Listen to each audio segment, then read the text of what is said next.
Imbis walang ibang pakay itong si Miguelito kundi sinuway lang niya ang kanyang mga tauhan at kasamahan ni Tanggol na nag-aaway. Pero iniba ang sumbong ng tauhan ni Divina. Dali-daling sinaklolohan ni Tanggol ang kanyang mga kaibigan.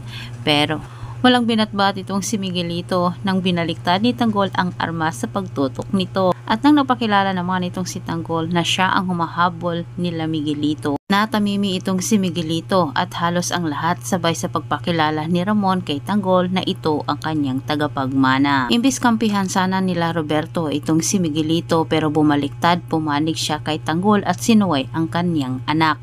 Iniwasan ni Roberto na masira sila sa pamilya Montenegro. Nagalit si Ramon kay Miguelito at binalaan niya ito. Patama ni Ramon sa lahat.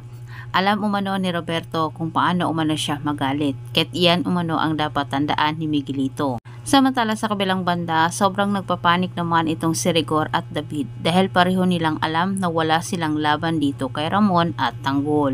Depensa naman ni Miguelito na wala umano siyang masamang intensyon sa panunutok niya ng armas sa mga kaibigan ni Tanggol bagkus sinuway niya ang mga ito. Pinagalitan niya ang kanyang mga tauhan sa harap nila ni Tanggol. Ngunit depensa naman ni Jason na utos umani ni Miguelito na bigyan ng leksyon ang mga taong iyon. Harap-harapang pinahiya ni Tanggol itong si Miguelito sa lahat sabay sabi na ito ay mayabang. Dagdag pa ni Tanggol, ito ay mapang-abuso.